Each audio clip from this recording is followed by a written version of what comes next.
Welcome to our channel, History of Everything. Today we speak about history of Jordan. The oldest known evidence of hominid habitation in Jordan dates back at least 200,000 years. Jordan is a rich source of Paleolithic human remains up to 20,000 years old, due to its location within the Levant, where various migrations of hominids out of Africa converged, and its more humid climate during the late Pleistocene, which resulted in the formation of numerous remains preserving wetlands in the region. Past lakeshore environments attracted different groups of hominids, and several remains of tools dating from the late Pleistocene have been found there. Scientists have found the world's oldest known evidence of bread making at a 14,500-year-old Natufian site in Jordan's northeastern desert. During the Neolithic period, 10,000–4,500 BC, there was a transition there from a hunter-gatherer culture to a culture with established populous agricultural villages. Ain Ghazal, one such village located at a site in the eastern part of present-day Amman, is one of the largest known prehistoric settlements in the Near East. Dozens of plaster statues of the human form, dating to 70–50 BC or earlier, have been uncovered there. They are one of the oldest large-scale representations of humans ever found. During the Chalcolithic period, 4,500–600 BC, several villages emerged in Transjordan including Tulalat Ghasal in the Jordan Valley. A series of circular stone enclosures in the eastern basalt desert from the same period have long baffled archaeologists. Fortified towns and urban centers first emerged in the southern Levant early in the Bronze Age, 3600–1200 BC. Wadi Fainan became a regional center for copper extraction. The metal was exploited on a large scale to produce bronze. Trade and movement of people in the Middle East peaked, spreading cultural innovations and whole civilizations to spread. Villages in Transjordan expanded rapidly in areas with reliable water resources and arable land. Ancient Egyptian populations expanded towards the Levant and came to control both banks of the Jordan River. During the Iron Age, 1200–332 BC, after the withdrawal of the Egyptians, Transjordan was home to the kingdoms of Ammon, Edom and Moab. The peoples of these kingdoms spoke Semitic languages of the Canaanite group. Archaeologists have concluded that their polities were tribal kingdoms rather than states. Ammon was located in the Amman Plateau, Moab in the highlands east of the Dead Sea, and Edom in the area around Wadi Araba in the south. The northwestern region of the Transjordan, known then as Gilead, was settled by the Israelites. The Transjordanian kingdoms of Ammon, Edom and Moab continually clashed with the neighboring Hebrew kingdoms of Israel and Judah, centered west of the Jordan River. One record of this is the Mesha stele, erected by the Moabite king Mesha in 840 BC. In an inscription on it, he lauds himself for the building projects that he initiated in Moab and commemorates his glory and his victory against the Israelites. The stele constitutes one of the most important archaeological parallels to accounts recorded in the Bible. At the same time, Israel and the kingdom of Aram Damascus competed for control of the Gilead. Around the period between 740 and 720 BC, Israel and Aram Damascus were conquered by the Neo-Assyrian Empire. The kingdoms of Ammon, Edom and Moab were subjugated, but were allowed to maintain some degree of independence. Then, in 627 BC, following after the disintegration of the Assyrians' empire, Babylonians took control of the area. Although the kingdoms supported the Babylonians against Judah in the 597 BC sack of Jerusalem, they rebelled against Babylon a decade later. The kingdoms were reduced to vassals, a status they retained under the Persian and Hellenic empires. By the beginning of Roman rule around 63 BC, the kingdoms of Ammon, Edom and Moab had lost their distinct identities and were assimilated into the Roman culture. Some Edomites survived longer. Driven by the Nabateans, they had migrated to southern Judea, which became known as Idumea. They were later converted to Judaism by the Hasmoneans. Alexander the Great's conquest of the Persian Empire in 332 BC introduced Hellenistic culture to the Middle East. After Alexander's death in 323 BC, the empire split among his generals, and in the end much of Transjordan was disputed between the Ptolemies based in Egypt and the Seleucids based in Syria. The Nabateans, nomadic Arabs based south of Edom, managed to establish an independent kingdom in 169 BC by exploiting the struggle between the two Greek powers.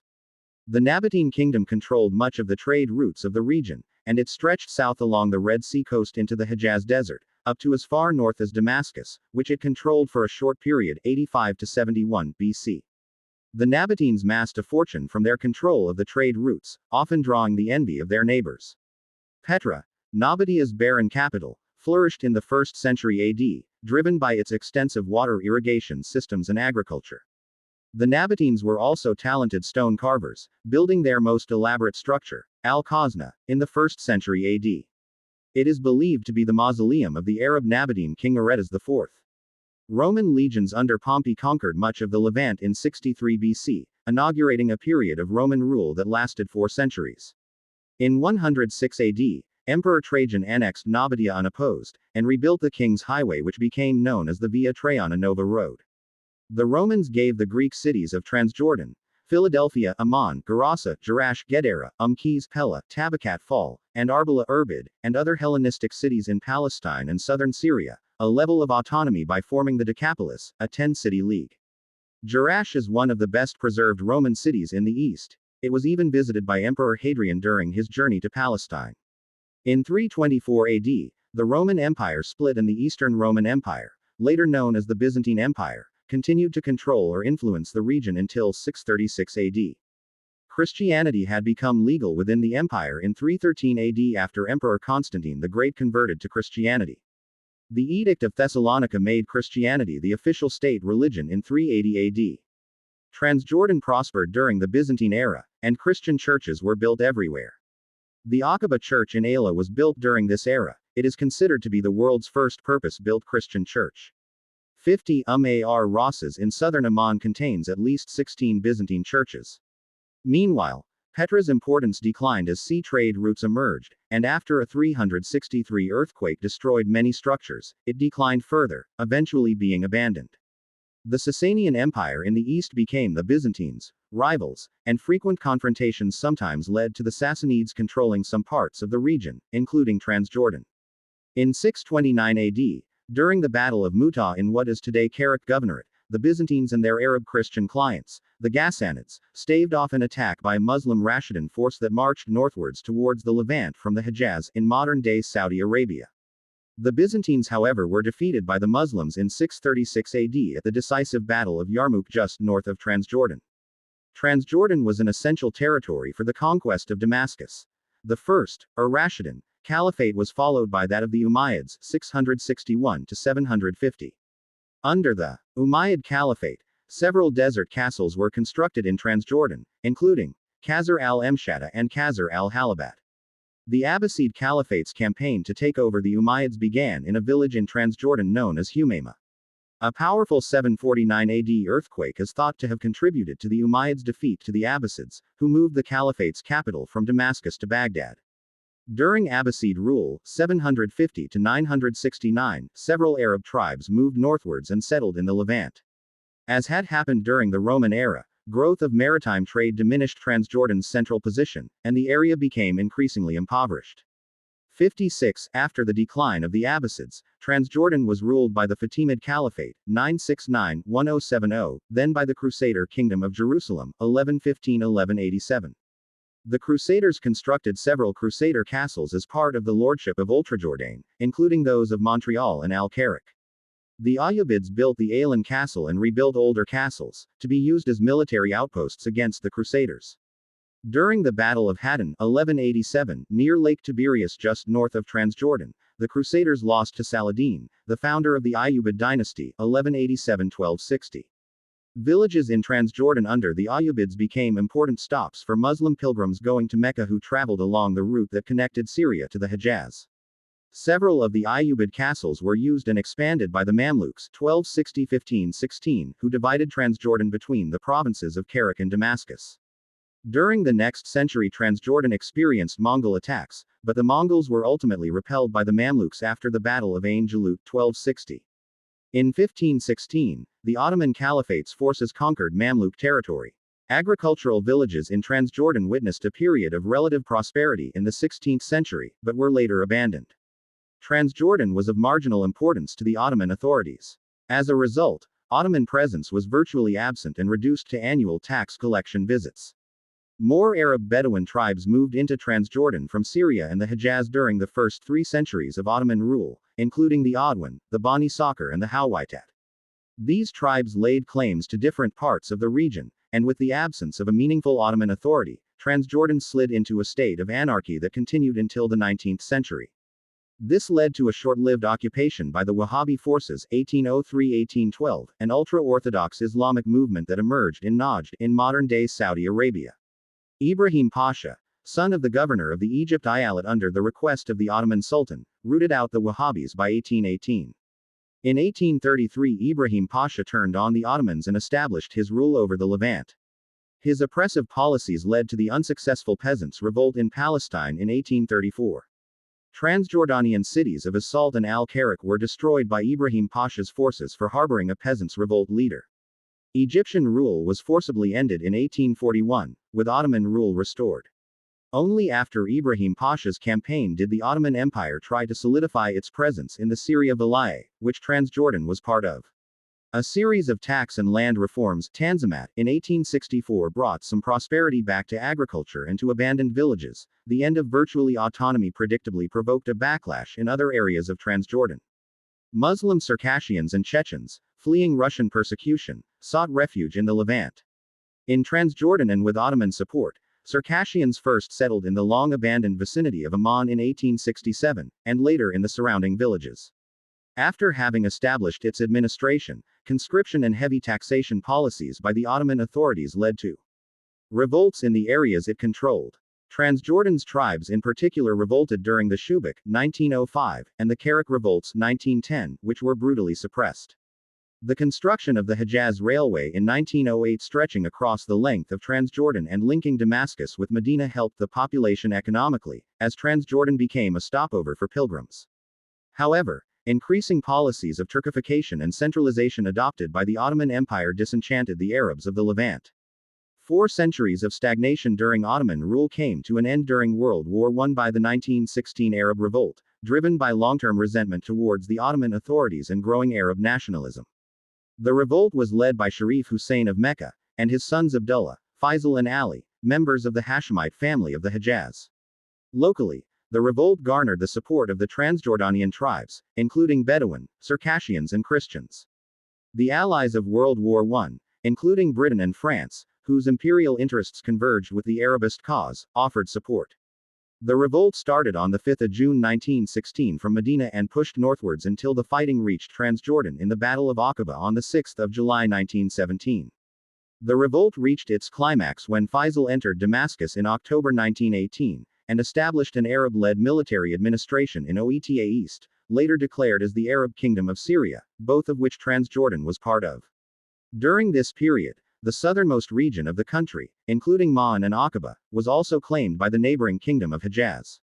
The nascent Hashemite kingdom over Greater Syria was forced to surrender to French troops on 24 July 1920 during the Battle of Maysalon. The French occupied only the northern part of the Syrian kingdom, leaving Transjordan in a period of interregnum.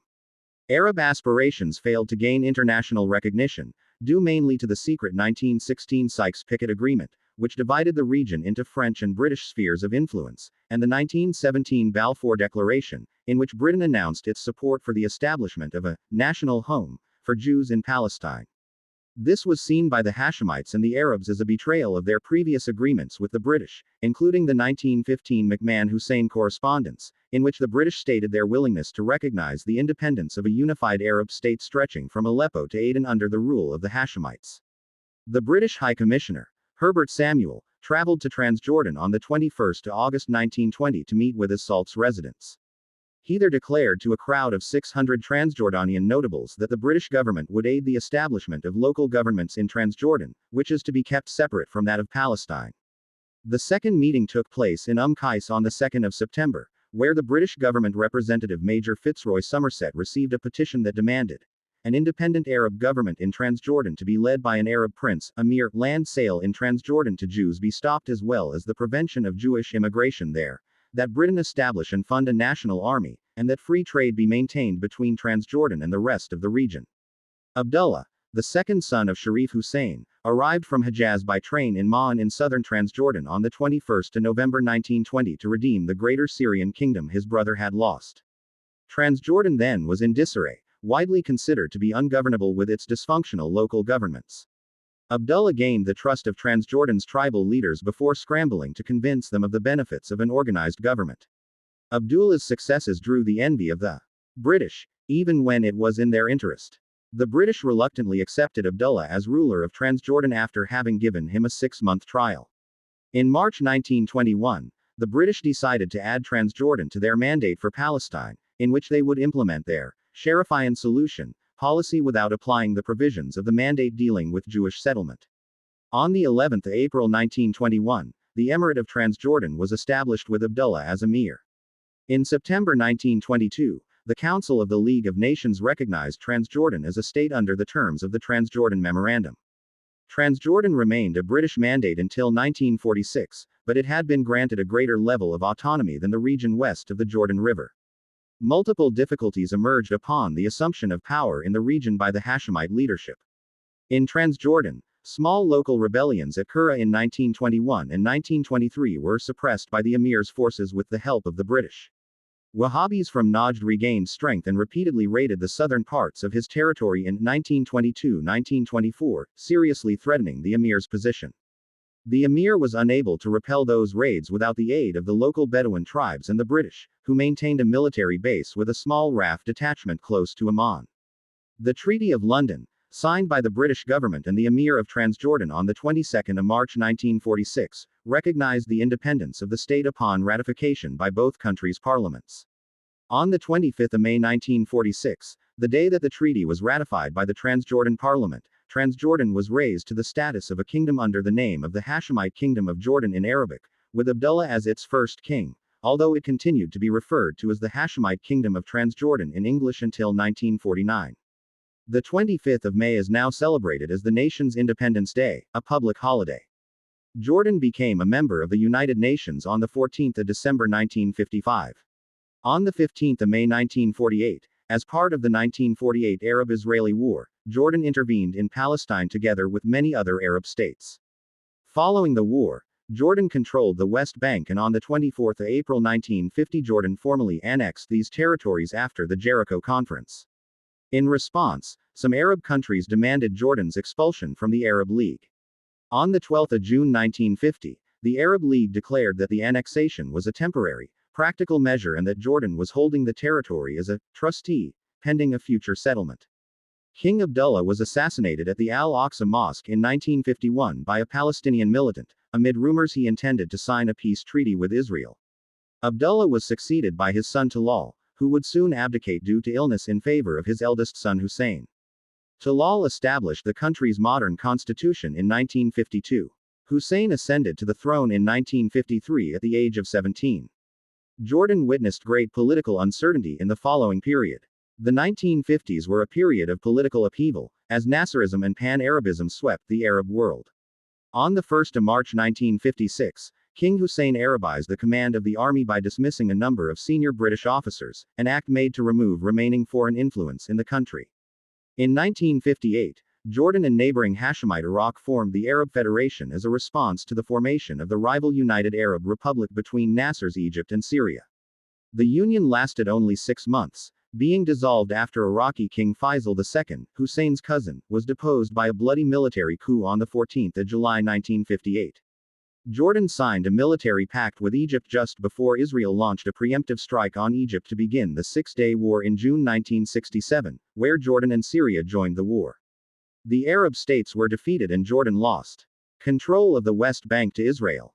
The war of attrition with Israel followed, which included the 1968 Battle of Karameh, where the combined forces of the Jordanian Armed Forces and the Palestine Liberation Organization, PLO, repelled an Israeli attack on the Karameh camp on the Jordanian border with the West Bank. Despite the fact that the Palestinians had limited involvement against the Israeli forces, the events at Karameh gained wide recognition and acclaim in the Arab world. As a result, the time period following the battle witnessed an upsurge of support for Palestinian paramilitary elements, the Fedayeen, within Jordan from other Arab countries. The Fedayeen activities soon became a threat to Jordan's rule of law. In September 1970, the Jordanian army targeted the Fedayeen, and the resultant fighting led to the expulsion of Palestinian fighters from various PLO groups into Lebanon, in a conflict that became known as Black September. In 1973, Egypt and Syria waged the Yom Kippur War on Israel, and fighting occurred along the 1967 Jordan River ceasefire line. Jordan sent a brigade to Syria to attack Israeli units on Syrian territory but did not engage Israeli forces from Jordanian territory. At the Rabat Summit Conference in 1974, in the aftermath of the Yom Kippur War, Jordan agreed, along with the rest of the Arab League, that the PLO was the sole legitimate representative of the Palestinian people. Subsequently, Jordan renounced its claims to the West Bank in 1988. At the 1991 Madrid Conference, Jordan agreed to negotiate a peace treaty sponsored by the US and the Soviet Union. The Israel-Jordan Treaty of Peace was signed on 26 October 1994. In 1997, in retribution for a bombing, Israeli agents entered Jordan using Canadian passports and poisoned Khalid Mashal, a senior Hamas leader living in Jordan. Bowing to intense international pressure, Israel provided an antidote to the poison and released dozens of political prisoners, including Sheikh Ahmed Yassin, after King Hussein threatened to annul the peace treaty. On 7 February 1999, Abdullah II ascended the throne upon the death of his father Hussein, who had ruled for nearly 50 years. Abdullah embarked on economic liberalization when he assumed the throne, and his reforms led to an economic boom which continued until 2008. Abdullah II has been credited with increasing foreign investment, improving public-private partnerships and providing the foundation for Aqaba's free trade zone and Jordan's flourishing information and communication technology (ICT) sector. He also set up 5 other special economic zones. However, during the following years Jordan's economy experienced hardship as it dealt with the effects of the Great Recession and spillover from the Arab Spring. Al-Qaeda under Abu Musab al-Zarqawi's leadership launched coordinated explosions in 3 hotel lobbies in Amman on 9 November 2005, resulting in 60 deaths and 115 injured. The bombings, which targeted civilians, caused widespread outrage among Jordanians. The attack is considered to be a rare event in the country, and Jordan's internal security was dramatically improved afterwards. No major terrorist attacks have occurred since then. Abdullah and Jordan are viewed with contempt by Islamic extremists for the country's peace treaty with Israel, its relationship with the West, and its mostly non-religious laws. The Arab Spring were large-scale protests that erupted in the Arab world in 2011, demanding economic and political reforms. Many of these protests tore down regimes in some Arab nations, leading to instability that ended with violent civil wars. In Jordan, in response to domestic unrest, Abdullah replaced his prime minister and introduced a number of reforms including reforming the constitution and laws governing public freedoms and elections. Proportional representation was reintroduced to the Jordanian parliament in the 2016 general election, a move which he said would eventually lead to establishing parliamentary governments. Jordan was left largely unscathed from the violence that swept the region despite an influx of 1.4 million Syrian refugees into the natural resources-lacking country and the emergence of the Islamic State of Iraq and the Levant (ISIL). On 4 April 2021, 19 people were arrested, including Prince Hamza, the former Crown Prince of Jordan, who was placed under house arrest, after having been accused of working to destabilize the kingdom. Thank you for listening, friends. Keep support.